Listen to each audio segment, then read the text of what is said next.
Defesa de ativista preso por fogo em estátua do Borba Gato, recorre ao STJ após Tribunal de Justiça de São Paulo negar habeas corpus. Paulo Lima, conhecido como Galo, está detido desde quarta, 28, e teve o pedido de revogação da prisão temporária negado pelo desembargador Walter da Silva, da 14ª Câmara do TJ São Paulo neste domingo. Defesa do ativista diz que decisão é arbitrária e ilegal, uma vez que Galo está contribuindo com as investigações. A defesa do ativista Paulo Lima, mais conhecido como Paulo Galo, protocolou nesta segunda-feira, 2, no Superior Tribunal de Justiça, STJ, um novo pedido de habeas corpus. Galo está preso desde quarta-feira, 28, quando se apresentou espontaneamente à delegacia e admitiu participação no protesto, que incendiou a estátua de Borba Gato no sábado, 24, na zona sul de São Paulo. Neste domingo, 1º, o Tribunal de Justiça de São Paulo, TJ São Paulo, negou o pedido de habeas corpus, que já havia sido apresentado pela defesa. Segundo o desembargador Walter da Silva, da 14ª Câmara do TJ São Paulo, não havia elementos para revogar sua prisão temporária. Segundo os advogados do acusado, a decisão do TJ foi arbitrária e ilegal, uma vez que não estão preenchidos os requisitos da prisão temporária. O desembargador ainda utiliza como fundamentação o fato de Galo fazer parte do movimento Motobois Antifascistas, demonstrando o caráter político da decisão. Qualquer tentativa de criminalização dos movimentos sociais é uma afronta à democracia e à Constituição, dizem os advogados. A defesa de Galo considera que a prisão foi política, fundada da criminalização de movimentos sociais.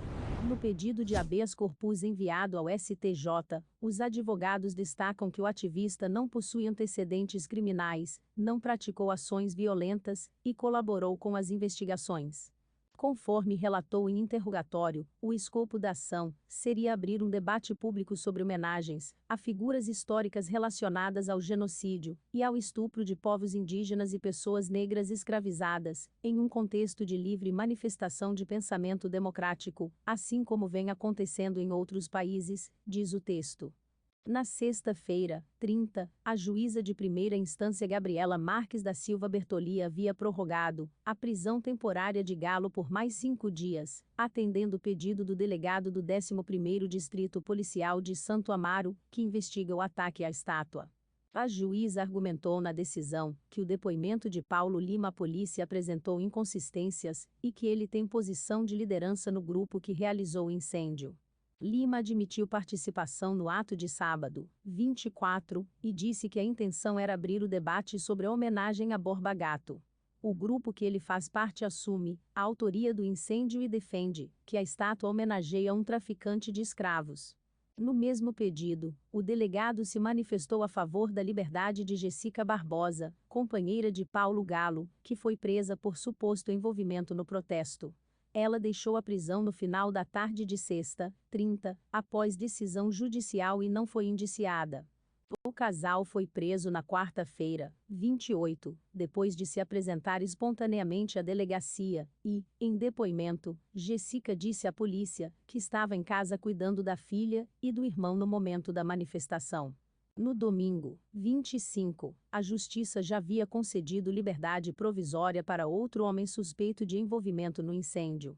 O suspeito teria dirigido o caminhão, que foi identificado e apreendido pelos policiais. Ele responde pelo crime de associação criminosa e por causar incêndio, expondo a perigo o patrimônio de outra pessoa. O homem também é acusado de ter adulterado a placa do caminhão usado na ação.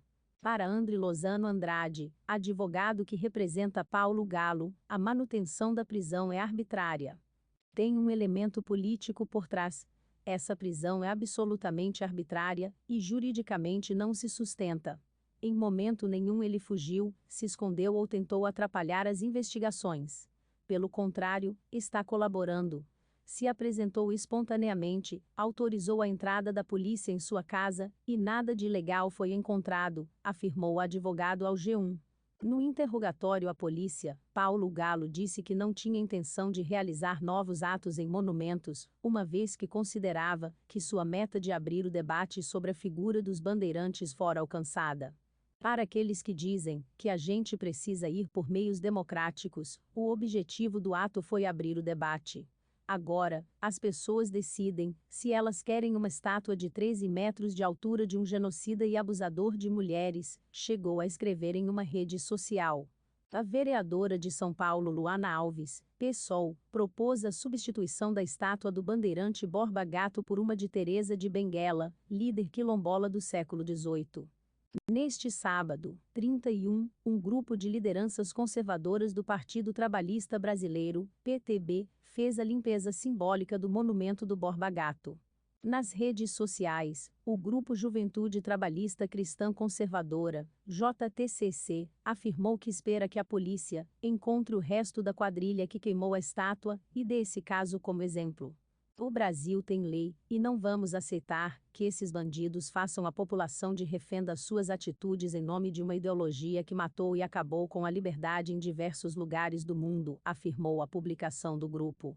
O ataque à estátua ocorreu no sábado, e um vídeo mostrou o momento em que os manifestantes retiraram pneus de um caminhão, espalharam os objetos pela via e nos arredores da estátua e, em seguida, atearam fogo no local. Em frente ao monumento em chamas, o grupo responsável pela ação estendeu uma faixa com a frase Revolução Periférica: a favela vai descer, e não vai ser carnaval. Policiais militares e bombeiros chegaram ao local pouco tempo depois, controlaram as chamas e liberaram o tráfego. Ninguém ficou ferido. Uma avaliação preliminar da Defesa Civil indicou que, a princípio, o fogo não comprometeu a estrutura. Na segunda-feira, 26, o prefeito de São Paulo, Ricardo Nunes, MDB, lamentou o episódio e disse que um empresário se propôs a doar o valor necessário para restaurar a estátua. A Guarda Civil Metropolitana, GCM, informou que irá aumentar o número de rondas pela Praça Augusto Tortorello de Araújo, onde fica a estátua de Borba Gato. Esta não foi a primeira vez em que a estátua na zona sul de São Paulo foi alvo de protestos. Em 2020, crânios foram colocados ao lado de monumentos de bandeirantes, para ressignificar a história de São Paulo. Alguns projetos de lei pedem a proibição ou a retirada de monumentos que homenageiam figuras, como a de Borba Gato. As propostas têm como objetivo principal estabelecer uma política pública de combate ao racismo por meio do reconhecimento do papel que figuras históricas tiveram na prática escravagista. Há discussões na Câmara dos Vereadores da capital, na Assembleia Legislativa do Estado e na Câmara dos Deputados, mas em nenhuma dessas casas legislativas os projetos foram votados ainda. Segundo o escritor Abílio Ferreira, os projetos de lei reivindicam o debate. Abre aspas. Eles reivindicam que esses monumentos sejam debatidos, que haja participação da sociedade civil na avaliação de que monumento fica onde, e se os monumentos devem ser retirados, e se retirados para onde vão. São projetos que reivindicam um debate, uma participação maior em relação maior a essas homenagens. Até agora isso não tem acontecido. Fecha aspas. Disse Ferreira. O debate sobre a manutenção de homenagens a escravocratas também ocorreu em outros países, que chegaram a substituir estátuas, sob influência do movimento Black Lives Matter. Em junho de 2020, manifestantes derrubaram uma estátua do traficante de escravos Edward Colston em Bristol, na Inglaterra, durante atos antirracistas que ocorreram após a morte de George Floyd, cidadão negro sufocado por um policial branco em Minneapolis, nos Estados Unidos. A estátua, que foi jogada no rio pelos manifestantes, foi substituída pela escultura de uma manifestante negra com o punho erguido. A instalação foi feita em uma operação noturna secreta por uma equipe dirigida pelo artista Mark King, mas pouco depois foi retirada do local. Se inscreva para acompanhar a cobertura completa dessa notícia e de muitas outras.